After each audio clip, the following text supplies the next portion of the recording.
मैंने माना कि एक मोहब्बत सजा है, इसे होने मत देना। हो जाए तो इसे खोने मत देना। निभा सके तो उस रास्ते पर चल के निभाना, वरना किसी लड़के का जिंदगी बर्बाद मत करना, बर्बाद मत करना। एनर्जी बाबू, एनर्जी बाबू, एनर्जी बाबू। कट जाई रेल गरिया से देखबू ना नजरिया से, कट जाई रेल गरिया से देखबू ना नजरिया से।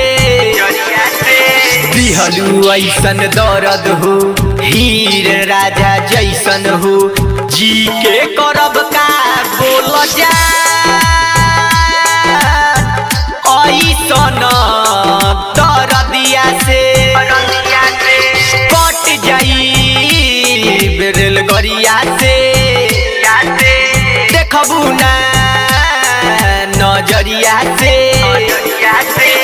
दिहलू ऐसन दर्द हो हीर राजा जैसन हो, जी के करब का बोल जा ऐसन दर्दिया से।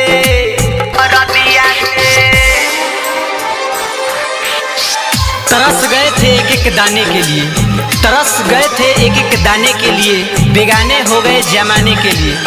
तू किस्मत में नहीं थी वरना क्या कुछ नहीं किए तुम्हें पाने के लिए। एनर्जी बाबू, एनर्जी बाबू,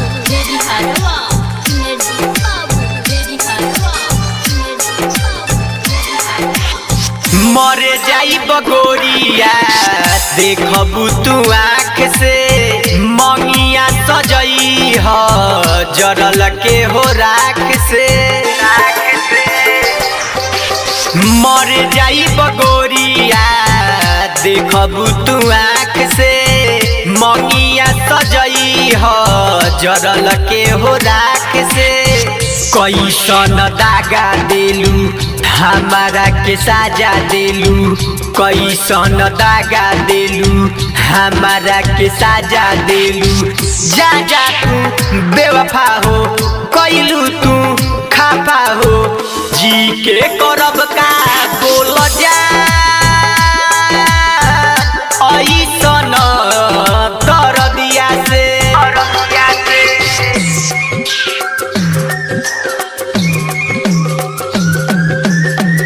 मत करो मोहब्बत, ये दुनिया तुम पे खपा होगी, ना जी पाओगे ना मर पाओगे, ऐसी तुम्हारी सजा होगी। बनते हो मजनू इश्क का दामन थाम कर, कल रोएगे पगले जब लैला बेवफा।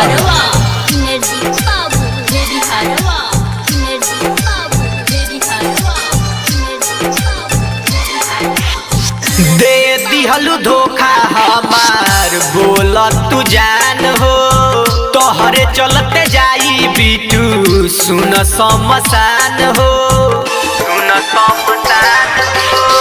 दे दिहलू धोखा हमार सुन तू जान हो, तोहरे चलते जाई बिटू सुन समसान हो। सूजी तरा जाके ले तारू नाम हो, अभिषेक अरुण के ले तारू नाम हो। जा जा तू भूल गईलू पानी जैसन ढूल गईलू, जी के करब का बोल जा ऐसन दर्दिया से। कट जाई रेल गरिया से देखबू ना नजरिया से। दिहलू ऐसन दर्द हो हीर राजा जैसन हो, जी के करब का बोल जा ऐसन दर्दिया से। कट जाई रेल गरिया से देखबू ना नजरिया से। दिहलू ऐसन दर्द हो हीर राजा जैसन हो, जी के करब का बोल